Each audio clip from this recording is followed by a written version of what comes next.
Hello traders, this is Nadeem Khan and you are welcome to Callisto Options Trading. Today is 20th May and this is today's data analysis and my view on market. तो सबसे पहले शुरुआत करते हैं index की F&O positions के साथ। देखते हैं कि रिटेलर्स इंडेक्स फ्यूचर में क्या कर रहे हैं। इंडेक्स फ्यूचर में रिटेलर्स ने आज अपनी शॉर्ट पोजीशन हल्की सी बढ़ाई, लॉन्ग पोजीशन हल्की सी घटाई। क्वांटिटी वाइज वो न्यूट्रल दिखाई दे रहे हैं लेकिन हल्का सा नेगेटिव बायस है। लेकिन सबसे इंपॉर्टेंट है एफआईआईज का डेटा। एफआईआईज ने आज इंडेक्स फ्यूचर में अपनी पोजीशन को न्यूट्रल रखा है। हालांकि उन्होंने अपनी लॉन्ग पोजीशन हल्की सी बढ़ाई है लेकिन शॉर्ट पोजीशन में कोई खास एडिशन नहीं हुआ है। तो हम ये कह सकते हैं कि एफआईआईज की future position, index future position फिलहाल न्यूट्रल है, हल्का सा नेगेटिव बायस है।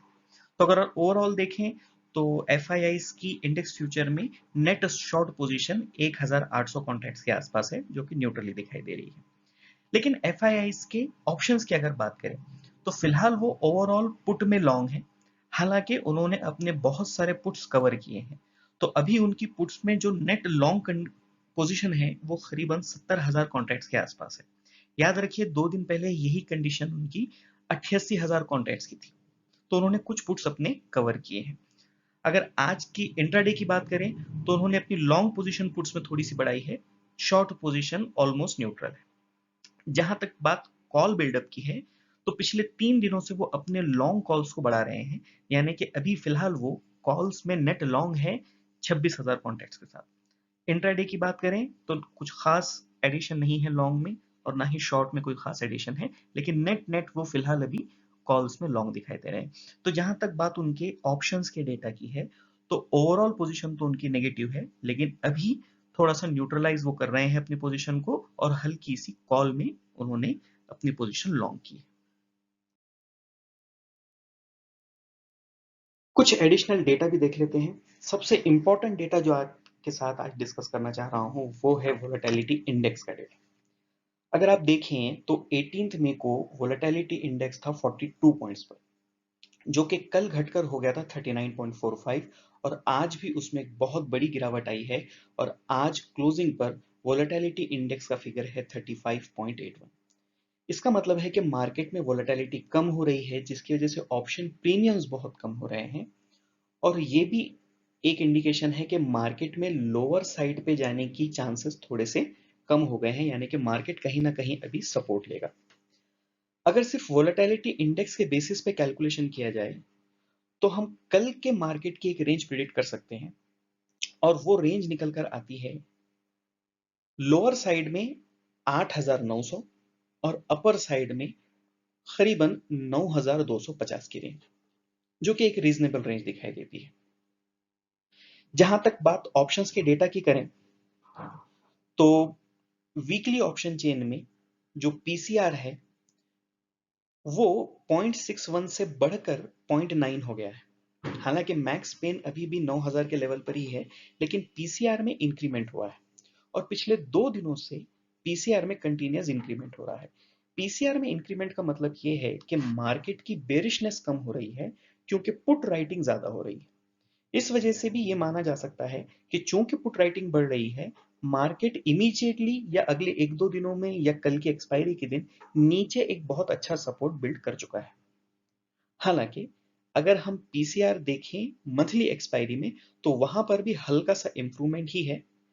पीसीआर वहां पर 1.05 है, जो कि न्यूट्रल माना जाएगा, लेकिन यहां पर जो मैक्स पेन था वो 9,200 से हल्का सा घटकर 9,150 रह गया है। तो अगर सिर्फ कल के ट्रेड की बात करें एक्सपायरी के डे की तो एक मोटा मोटी रेंज वोलेटिलिटी इंडेक्स के बेसिस पे 8,900 से लेकर 9,250 दिखाई दे रही है। पीसीआर शायद इंप्रूव होगा तो नीचे एक अच्छा बेस फॉर्मेशन है। मैक्स पेन अभी भी 9,000 पर है, लेकिन हो सकता है कि ये थोड़ा सा ऊपर शिफ्ट हो जाए। आइए अब देखते हैं कल एक्सपायर होने वाली ऑप्शन चेन पर। सबसे पहले हम पुट्स का डेटा एनालाइज करेंगे। 9,000 के लेवल पर कम्युलेटिव ओपन इंटरेस्ट दिखाई दे रहा है करीबन 16 लाख शेयर्स का, लेकिन इन 16 लाख शेयर्स में आज जो ओपन इंटरेस्ट एडिशन हुआ है वो सबसे ज्यादा हुआ है करीबन 8.5 लाख शेयर्स।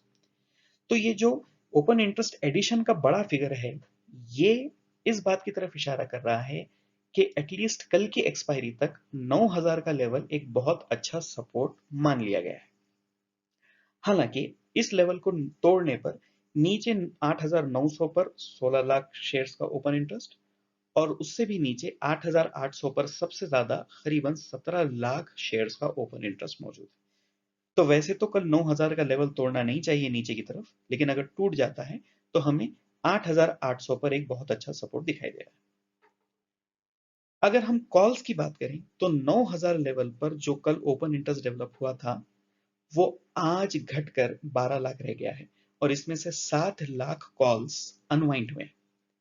तो अनवाइंडिंग का अगर आप फिगर देखें तो ये इशारा मिलता है कि 9000 का रेजिस्टेंस अब मार्केट ने कन्विंसिंगली पार कर लिया है, एटलीस्ट कल की एक्सपायरी के लिए।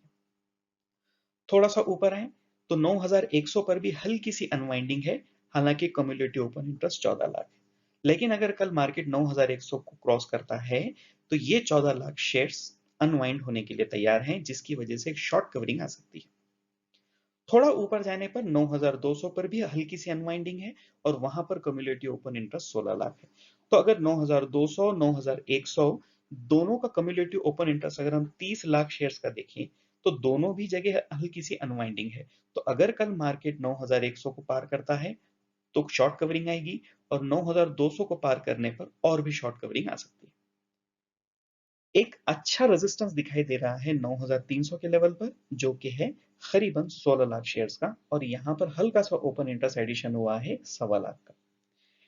एक 9250 के लेवल पर भी हल्का सा ओपन इंटरेस्ट एडिशन है, जो कि है करीबन 3 लाख शेयर्स, और ये आज का सबसे बड़ा ओपन इंटरेस्ट है कॉल साइड में। हालांकि वहां पे कम्युलेटिव ओपन इंटरेस्ट 6 लाख ही दिखाई दे रहा है। तो अगर कॉल्स की बात करें तो एक कंसिडरेबल जो रेजिस्टेंस माना जाएगा वो माना जाएगा 9250 से 9300 के बीच में।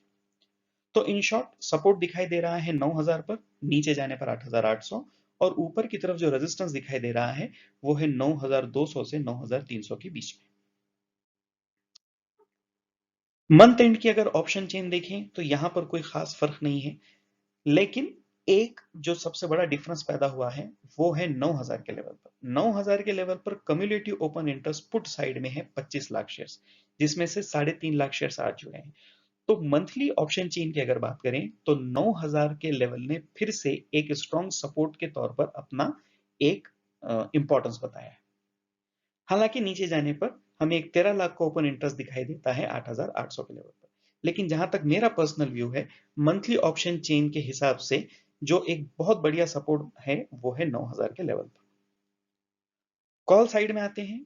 9000 के लेवल पर अभी भी ओपन इंटरेस्ट मौजूद है कॉल्स का, लेकिन वो सिर्फ 13 लाख शेयर्स का है, जो कि पुट साइड के ओपन इंटरेस्ट के मुकाबले में थोड़ा सा कम है, इसका मतलब है कमजोर।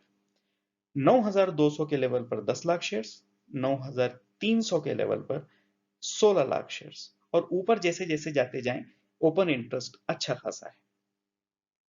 तो जहां तक बात मंथली ऑप्शन चेन की है, कोई कॉन्सेंट्रेटेड ओपन इंटरेस्ट दिखाई नहीं दे रहा कॉल साइड में।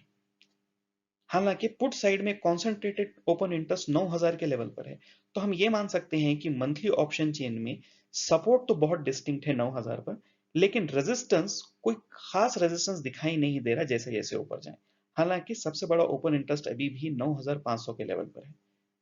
तो अगर मंथ एंड की बात करें तो एक मोटा मोटी रेंज निकल कर आती है 9000 से 9500। अब आते हैं चार्ट्स पर। ये निफ्टी का डेली कैंडल स्टिक चार्ट है। आज भी सपोर्ट और रेजिस्टेंस में कोई खास फर्क तो पड़ा नहीं है, लेकिन फिर भी जो हमें रेजिस्टेंस दिखाई दे रहा है वो है 9250 और 9300 के बीच में। इसको मार्केट ने तोड़ना तो नहीं चाहिए, लेकिन अगर इनकेस ये टूट जाता है तो एक इमीडिएट अगला रेजिस्टेंस मिलेगा हमको 9400 से 9450 के बीच में। जहां तक बात सपोर्ट की है तो एक साइकोलॉजिकल सपोर्ट ऑलरेडी डेवलप हो चुका है अब 9000 पर, लेकिन उसके नीचे 8800 का एक सपोर्ट बहुत अच्छा है, जिस पर मार्केट ने पिछले 3 दिन में सपोर्ट लिया है। वो टूटने पर अगला जो सपोर्ट दिखाई दे रहा है वो 8600 से 8700 के बीच में है। जहां तक बात कल की है तो 9000 का लेवल एक डिसाइसिव लेवल होगा। अगर मार्केट 9000 को नीचे की तरफ नहीं तोड़ता तो ऊपर की तरफ टारगेट 9250 से 9300 के बीच में दिखाई देते हैं। लेकिन अगर मार्केट कल 9000 के लेवल को डिसाइसिवली तोड़ दे और वहां रुक जाए तो फिर नीचे की तरफ 8800 का रास्ता खुल जाता है। तो हम मार्केट शुरू होने के बाद थोड़ी देर वेट करेंगे, देखेंगे कि मार्केट 9000 के लेवल को होल्ड करता है या नहीं। हो सकता है कि कल गैप अप ओपन हो जाए तो फिर हम रेजिस्टेंस के पास देखेंगे कि शॉर्ट करना है या नहीं। जहां तक बात एमएसीडी की है तो नेगेटिव क्रॉस ओवर हमें 3 दिन पहले मिल गया था, हालांकि अभी वो थोड़ा सा फ्लैट हो गया है। आरएसआई में इंप्रूवमेंट हुआ है और आरएसआई फिलहाल 47.5 दिखाई दे रहा है, जिसका मतलब है कि चार्ट्स पर निफ्टी को एक अच्छा सपोर्ट मिल सकता है। अब आते हैं डाउ जोन्स इंडस्ट्रियल एवरेज पर। देखिए, कल भी हमने डिस्कस किया था कि इंडियन मार्केट्स में अगर तेजी आनी है तो वो शायद डाउ जोन्स इंडस्ट्रियल एवरेज के यानी कि डाउ जोन्स के तेजी की बिना पर ही आएगी। तो 2 दिन पहले डाउ जोन्स में एक बहुत बड़ा सर्ज आया था 1000 पॉइंट का, हालांकि कल वो 300-400 पॉइंट गिरा था। आज जब मैं ये वीडियो रिकॉर्ड कर रहा हूं तो डाउ जोन्स 400 पॉइंट ऊपर है। लेकिन डाउ जोन्स पर आपको 2 लेवल जहन में रखना बहुत जरूरी है। इमीडिएटली अगर डाउ जोन्स 24,750 के लेवल को तोड़ता है तो उसका अगला जो सबसे बड़ा रेजिस्टेंस है वो है 25,230 के आसपास। याद रखिए, ये 25,230 का लेवल वही है जो कोरोना के क्राइसिस में मार्केट गिरने के बाद फिबोनाची रिट्रेसमेंट का 61.8% का लेवल है। अगर डाउ जोन्स 25,230 के लेवल को डिसाइसिवली पास करता है तब ये इंडिकेशन हमें मिलेगा कि डाउ जोन्स में क्लियर कट एक ट्रेंड रिवर्सल आ गया है और उस वक्त डाउ जोन्स पूरी तरह से बुलिश ट्रेंड में आ जाएगा। तो डाउ जोन्स पर हमें नजर रखना जरूरी है, क्योंकि अगर डाउ जोन्स ये 2 लेवल को डिसाइसिवली पार करता है तो चूंकि डाउ जोन्स में एक बुलिश व्यू बनेगा, हो सकता है कि निफ्टी में भी एक बुलिश ट्रेंड का शुरुआत हो जाए। तो इस सारी स्टडी को समराइज करते हैं। इंडेक्स फ्यूचर्स में एफआईआईज न्यूट्रल हैं, हल्के से नेगेटिव हैं, क्लाइंट्स न्यूट्रल हैं, हल्के से नेगेटिव हैं। ऑप्शंस में एफआईआईज की पोजीशन अगर देखें तो वैसे वो न्यूट्रल हैं, लेकिन पिछले कुछ दिनों में उन्होंने कुछ पॉजिटिव इंडिकेशन दिए। वोलेटिलिटी इंडेक्स के बिना पर अगर हम कोई रेंज देखें तो 8,900 से 9,250 की रेंज दिखाई देती है कल के लिए। ऑप्शन चेन अगर देखें तो वही 8,900 से ऊपर 9,300 की लेवल दिखाई देती है, लेकिन वहां पर देखना है कि 9,000 के लेवल को किस तरह से मार्केट ट्रीट करता है। चार्ट्स की बात करें तो रेजिस्टेंस दिखाई दे रहा है 9,300 के आसपास और सपोर्ट दिखाई दे रहा है पहले 9,000 और उसके नीचे 8,800 के आसपास। तो अगर मोटा मोटी इस सारी चीजों को हम सम अप करें तो निफ्टी की कल की एक रेंज दिखाई देती है 8,900 से ऊपर 9,300। अगर गैप अप ओपन होता है तो 9,300 के आसपास हम शॉर्ट करने के बारे में सोच सकते हैं। पॉइंट यहां पर ध्यान में रखना है कि डाउ जोन्स या डाउ जोन्स के फ्यूचर्स के लेवल्स 24,760 और 25,240 पर हमको एक कड़ी नजर रखनी है। 25,240 को क्रॉस करने पर डाउ जोन्स बुलिश हो जाएगा। तो इस सारी स्टडी के बेसिस पर अगर मैं अपनी पुरानी पोजीशन की बात करूं तो आज मैंने अपने जो 2 पुट डायगोनल्स थे उनको स्क्वायर ऑफ कर दिया, क्योंकि वोलेटिलिटी कम होने की वजह से ऑप्शन के प्रीमियम्स कम हो गए थे और मैं बिल्कुल अपने ब्रेक इवन पॉइंट पर आ गया था। तो इस वजह से मैंने 0-0 पर अपनी पोजीशन को स्क्वायर ऑफ कर दिया, तो इसमें मुझे कोई प्रॉफिट नहीं हुआ है। हालांकि एक पोजिशनल ट्रेड में फ्राइडे के दिन लूंगा। जहां तक बात कल के ट्रेडिंग की है तो देखते हैं कि निफ्टी किस तरह से 9,250 के आसपास जाता है। अगर गैप अप ओपन होकर वो 9,250 के आसपास आए तो हम निफ्टी को शॉर्ट करने की सोचेंगे, लेकिन वो भी हम सिर्फ कॉल स्प्रेड की मदद से ही करेंगे। इस वीडियो में बताए गए सारे व्यूज, ट्रेडिंग पोजीशंस या जो भी सजेशंस हैं वो सिर्फ और सिर्फ आपके एजुकेशनल पर्पस के लिए हैं। आप अपनी सारी इन्वेस्टमेंट किसी फाइनेंशियल एडवाइजर की मदद लेकर करें या इन सारे पॉइंट्स को खुद स्टडी करना शुरू करें और अपना एक लॉजिक डेवलप करें।